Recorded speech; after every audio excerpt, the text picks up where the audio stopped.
Good morning everyone, ito po ang inyong lingkod, si Pastor Welcamia po mula po dito sa Winnipeg, Manitoba, Canada para po sa ating pag-aaral ng salita ng Diyos ngayong umaga. Welcome po sa Tinig ng Pag-asa.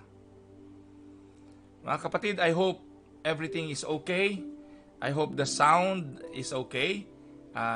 Ngayon po kasing umaga, gumagamit po ako ng isang bagong microphone at nagpapasalamat po ako sa aking mga anak, kay Yenyen, kay Reb at kay Ru for buying me this.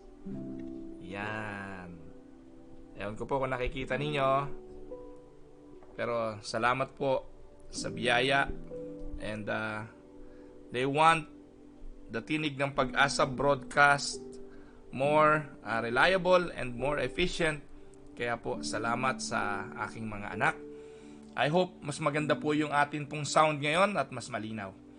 So samahan po ninyo ako sa sa talatang ating pagbubulay-bulayan. Ito po ay atin pong matatagpuan in the book of Luke chapter 5 verses 1 to 11. Samahan po ninyo akong magbasa. Ganito po ang sinasabi. One day as the crowds were pressing close to him to hear the word of God, Jesus was standing by the lake of Gennesaret. He saw two boats moored by the land. The fishermen had gone ashore and were washing their nets. So he got into one of the boats, it was Simon's, and asked him to put a little way from the land. Then he sat down in the boat and began to teach the crowd. When he had finished speaking, he said to Simon, "Put out into the deeper part and let down your nets for a catch." "Master," replied Simon, "we were working hard all night and caught nothing at all. But if you say so, I let down the nets." When they did so, they caught such a huge number of fish that their nets began to break.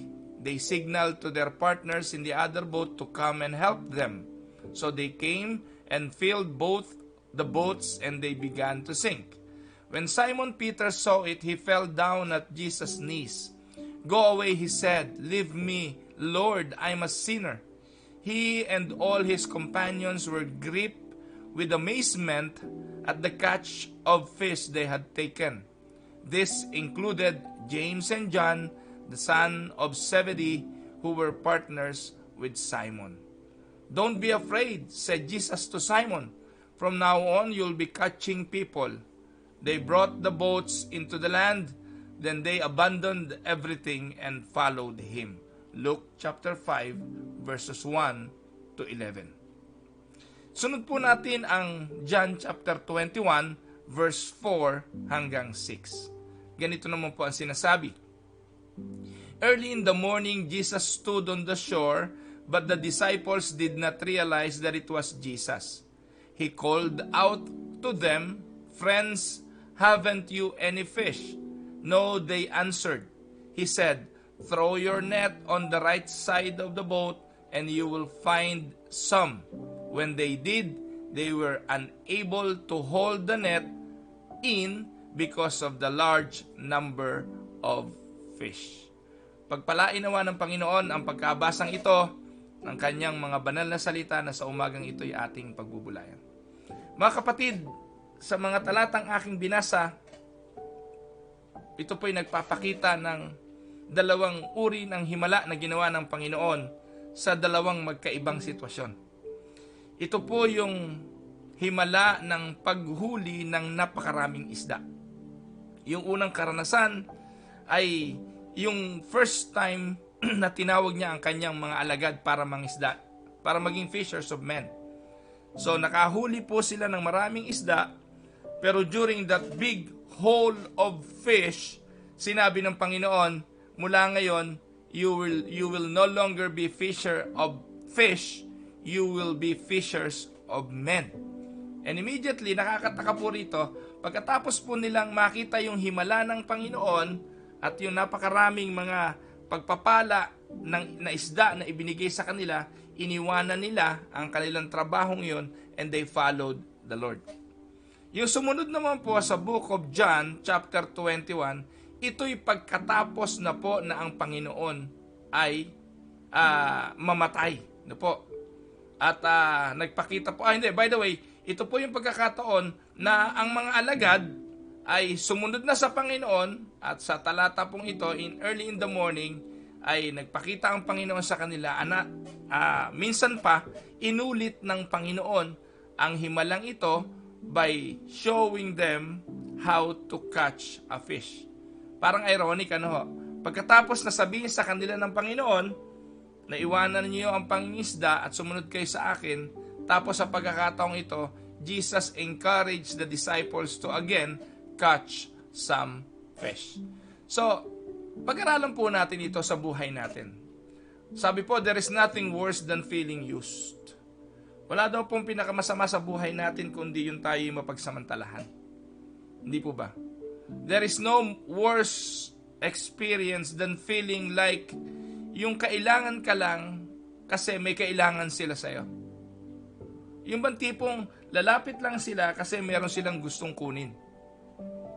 Naranasan nyo na po ba yung ganong klase ng experience?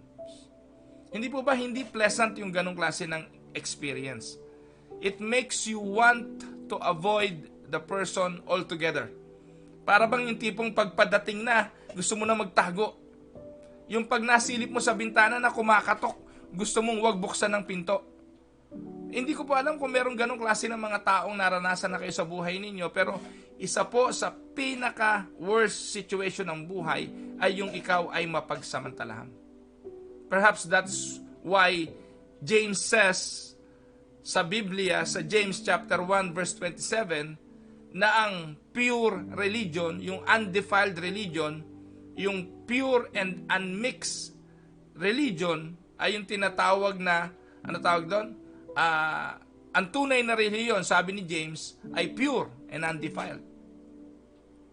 Yung tunay na relihiyon ay tunay.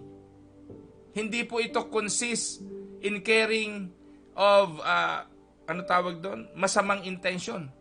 Kundi, ang tunay na relihiyon daw ay nag-aalaga sa mga balo at sa mga ulila. Ito ang tunay na relihiyon. Hindi mapagsamantala ang tunay na relihiyon. Not because they are necessary, more important than anyone else, but simply because yung mga ulila at mga balo, kapag tinulungan mo, hindi sila makakaganti sa'yo. Minsan po kasi, yung iba tumutulong sa mayaman kasi may inaasahan silang ganti yung mayaman. Tumutulong tayo doon sa alam nating makapagbabalik ng ating mga itinulong. Pero ang sabi ng Biblia, ang dapat daw tulungan at ang tunay na relihiyon ay tumutulong at kumakalinga sa mga balo at sa mga ulila. Sino ba yung mga balo at mga ulila? Sila yung mga wala ng kakayahan. Sila yung hindi na makapagbabalik. Sila yung hindi na makakaganti ng mga bagay na atin pong ginawa. So, isang araw, ang grupo ng mga apostol ay nagdesisyong manghuli ng isda. And they have been fishing for hours. Pero ni isang isda wala silang nahuli. Sinabi ni Jesus, pumunta tayo doon sa malalim-lalim. At sabi niya, ihulog ninyo ang lambat. At nang kanilang inihulog, ano po ang sabi sa kasaysayan? Punong-puno yung kanilang mga net ng isda. And being fishermen and businessmen, naka-jackpot po sila, hindi po ba? They may have been tempted to start doing business. Aba, napakapalad natin, ika. Swerte itong taong ito. Alam niyo po, nangyari sa akin nga sa Cavite City eh. Nung ako nasa Cavite City, may mga kaibigan po tayo doon, member ng church ng mga mangingisda.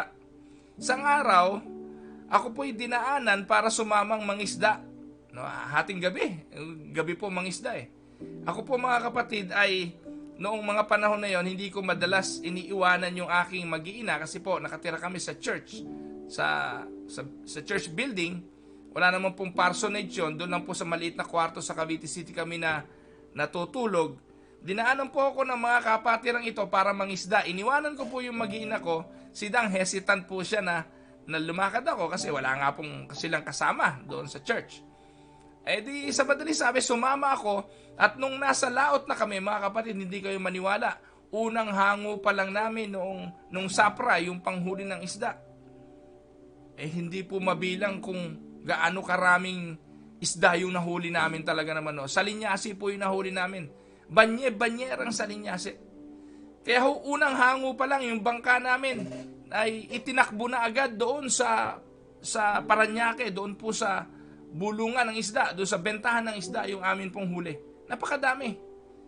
At hanggang sa makatatlo, apat na hango po kami, napakadami. Dumating yung point na sabi ng mga isda, tama na.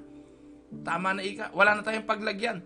Kasi yung isda po doon sa Parañaque, ayaw na rin kunin, dahil napakadami nga po, dumagsa yung sa linyase, mura na. Ano po? So dumating yung punto, natuwan-tuwa yung mga mangingisda noong hinihatid na nila ako sa kanilang bahay, o sa aming bahay, sa church. Ang sabi po ng mga mangingisda, Pastor, pwede po ba na bukas ng gabi, sumama uli kayo sa amin? Napakaswerte nyo pong kasama. Hindi ko po alam kung nagbibiro lang sila, mga kapatid. Hindi ko po alam kung talagang gusto nila akong kasama o mapalad akong kasama. Hindi ko po alam. Pero mga kapatid, puntahan po natin yung talata natin ngayon. Ganito po yung naramdaman ng mga alagad. When they saw huge haul of fish sa kanilang net, siguro naisip nila, aba, napakagandang negosyo nito. Napakapalad natin at nasa bangka natin ang Panginoong Hesukristo. So pwede silang mag-branch out o bumili pa ng ibang bangka para mas malaki pa ang kitain. Pwede din silang matukso katulad noong lalaki sa Luke chapter 12. Kung mababasa niyo yun, yung magsasaka na umani ng napakaraming ani, giniba yung kanyang kamalig para magtayo pa ng mas malaking kamalig para paglagyan ng bagong ani. Maraming tao, katulad ng mga alagad at this point, na gustong isama ang Diyos sa kanilang lakad, gustong isama ang Panginoon sa kanilang buhay dahil lamang sa pagpapalang material na pwede nilang maging pakinabang. Tulad marahil ni Judas. Nakita ni Judas ang potensyal ng pagkakaroon ng maraming pera dahil maraming taong sumusunod sa Panginoon at marahil maraming taong gustong magkontribusyon. Pero hindi ganon ang nangyari. In fact, sa palagay nyo ba, ipagkakanulo ni Judas si Jesus sa 30 pieces of silver lang kung marami ng pera ang ministry ni Jesus? So ang ministry ni Jesus ay walang pera. Hindi po ganun nangyari. Nagkamali ng inaasahan si Judas. Judas probably expected that they will get a lot of money. Kung ganito na ang kanilang sinundang Panginoon ay nagagawang magpahuli ng maraming isda, yayaman sila. At bilang treasurer, inaasahan niya, maraming pera ang ministeryong ito. Dito ako sa ministeryong ito. Katulad ng marami ngayon, ng maraming tao ngayon. Kung saan may pera, doon sila. Kung saan may pakinabang, doon sila. Kung saan malaki, doon sila. But God had a different purpose. In fact, sabi ko nga kanina, kung maraming pera ang ministeryo ng Panginoong Hesus, hindi na ipagkakanulo ni Judas si Jesus sa 30 pieces of silver lang. Well, maybe during that time, malaking halaga na yon. Pero ibig sabihin lang, talagang kapos yung ministeryo, o hindi man kapos, sapat lang yung ministeryo ng Panginoon para pantugon sa kanilang araw-araw na pangangailangan. Kasi yun naman ang pangako niya. At yun ang sinabi niya. No? Sumunod kayo sa akin. Pero, yung anak ng tao, buti pa ika ang fox, may lungga, pero ang anak ng tao, wala man lang mahigaan ng kanyang ulo. God had a different purpose. The disciples' occupations as fishermen was just a vehicle for God to demonstrate His great power and love. Pinakita lang ng Panginoon sa himalang ito ang kanyang kapangyarihan at ang kanyang pag-ibig. He wasn't blessing them with fish so that they would get excited about fishing. He was blessing them with fish so that they could get their eyes off their fishing and go to the greater call He had for them. And maybe it is also a way of teaching the disciples na ang pinakamahalagang bagay ay hindi ang mga material, kung hindi ang pagsunod sa Kanya. Tama po ang inyong nabasa. Hindi tayo pinagpapala ng Diyos, o tama po ang inyong narinig rather. Hindi po tayo pinagpapala ng Diyos upang ma-focus tayo sa pagpapala. Hindi po tayo binibigyan ng Diyos ng mga pagpapala, ng sasakyan, ng kotse, ng bahay, upang magpakamatay tayo sa pagpaparami pa ng kotse at ng bahay. Hindi tayo binibigyan ng karunungan upang patayin ang katawan sa paghanap pa ng maraming karunungan. Hindi kanya binigyan ng pera upang Panginoonin mo ang pera, kundi upang maging Panginoon ka ng iyong pera at ikaw ang masunod kung saan mo ito gagamitin at hindi ikaw ang pinasusunod ng iyong pera kung saan kanya gustong gamitin. Thankfully, praise the Lord, ang mga alagad na ito, iniwanan nila ang kanilang fishing business and they went off with the Lord to do great and mighty things. Hindi ko sinasabing iwanan mo ngayon ang mga ginagawa mo kasi hindi naman ako ang Diyos na nag-uutos nito sa iyo. Subalit kung sa oras na ito, kinakausap ka ng Diyos upang humakbang sa mas mataas na antas ng paglilingkod at iwan ang mga bagay na umaagaw ng iyong panahon upang siya'y masunod, huwag ka nang mag-atubili, kapatid. Gamitin mo ang iyong yaman, gamitin mo ang lahat ng meron ka. Yung bangka na meron ka ay gamitin mo para sa Panginoon, para sakyan ng Panginoon at ng kanyang mga salita. Maging instrument ka ng pagsuporta sa mga gawain ng church planting mission, sumuporta ka sa mga church planting project, tumulong ka sa nangangailangan at marami pang iba. And there is no doubt about it. Being used by another person really hurts. But I wonder whether we do the same thing to God. Masakit yung mapagsamantalahan, pero mga kapatid, hindi niyo po ba napapansin gaano kadalas na ang Panginoong Jesucristo ay ating pinagsasamantalahan? Today, wherever you stand in regard to this question, resolve before God how to grow up in your relationship with Him. Hanapin po natin ang nagpapala, hindi ang pagpapala. Let us seek the blesser, not just the blessing. God Himself and not just His benefits. And always remember, Jesus has opened up a new living way for you to continually enter into, and that is our heavenly reward in heaven. We are invited to humbly approach Him with our sacrifices of praise and our supplication for help. Sapat naman talaga ang biyaya ng Diyos eh. Araw-araw sapat. And too many of us, ang problema, we are wrapped up in the fish. We seek the Lord for His blessings. We seek the Lord for His prosperity, for His success. But true discipleship is focusing not on the blessing, but on the Lord of the blessings. Not on the blessings of the Lord, but on the Lord of the blessing. We can always rejoice in our blessings, but let's not dwell on the blessings. Let's our eyes fix on the Lord's calling. When He sees that we have pure and willing hearts, the Lord will faithful to use us to accomplish His glorious plan. Salamat na lang ang mga alagad ay sumunod. At alam niyo po, ang maganda rito mga kapatid, habang sumusunod sila sa Panginoon, hindi sila pinabayaan ng Panginoon.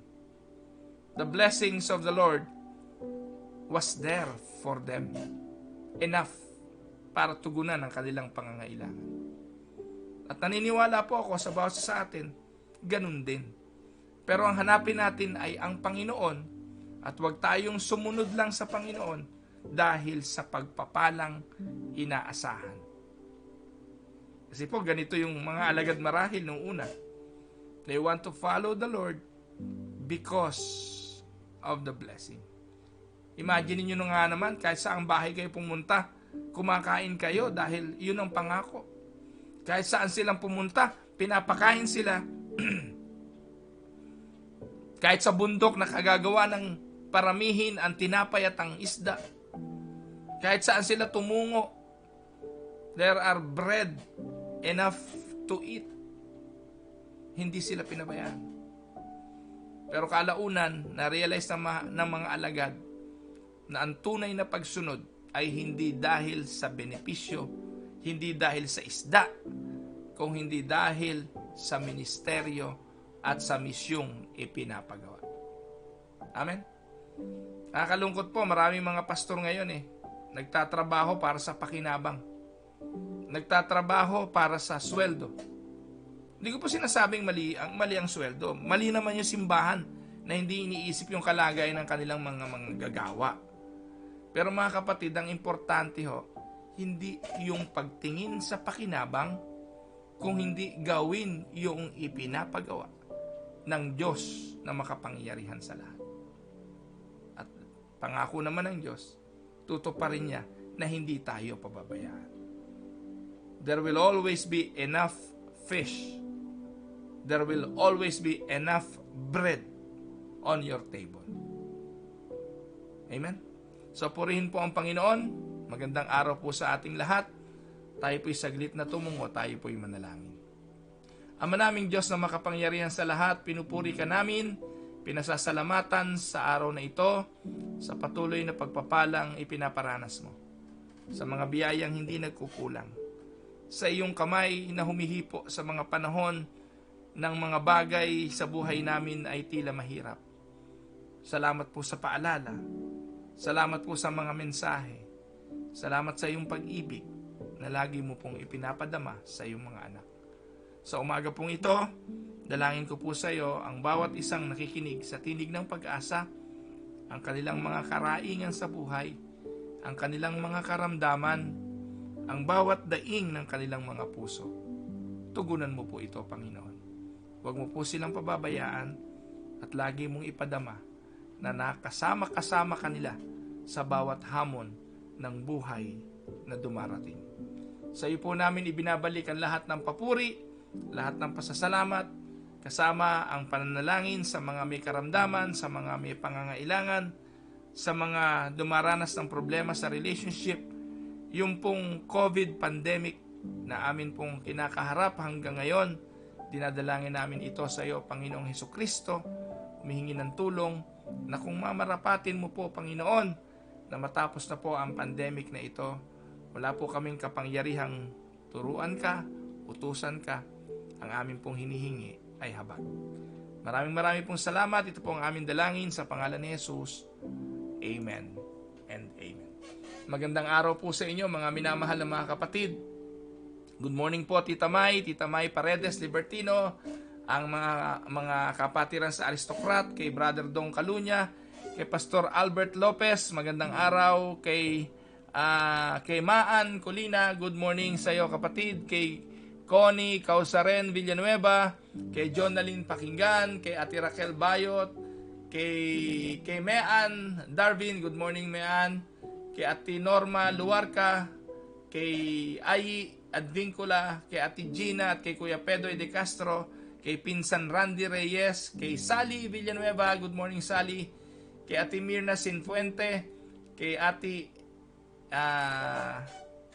Eve Asis Ayap, magandang araw sa iyo kapatid, kay kapatid na Dante Pasco, kay Angeli Villanueva, kay Christina Saludaga, magandang araw, kay Pastor Rainier Herodias, kay Ate Mirna Narciso, kay Victor Marasigan Rojas, magandang araw, kay Uglaw, kay Seth Puntero, magandang araw kapatid, kay Nanay Neneng Sintos, kay Ate Feli Bayan, kay Lily Camyalu, kay kapatid na Vic Advincula, kay Merly Arete, magandang araw po sa inyo, kay Ate Ellen at kay Kuya Monching Gonzales, kay Kuya Larry Montillano, kay Ate Nelia Ramos, kay Roda Bautista, magandang araw, kay Kuya Randante Kerubin, kay Kuya Eric Maynez, kay Nani Gloria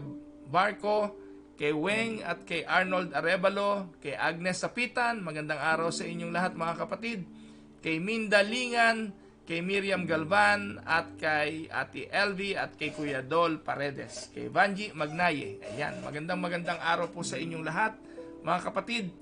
Alam niyo po, hindi po sana ako tatayo ngayong umaga kasi holiday po dito sa Winnipeg na po, Victoria Day, at yung mga anak ko po ay tulog pa. Antok na antok pa rin ako mga kapatid. Pinilit ko lang tumayo, no? Kasi po kagabi nag-set up nga po kami ng ito. Ayan, mapakita ko ulit. Ayan. Ay, nawala. Ayan. Tingnan po ninyo yan. Yung bagong mikropono.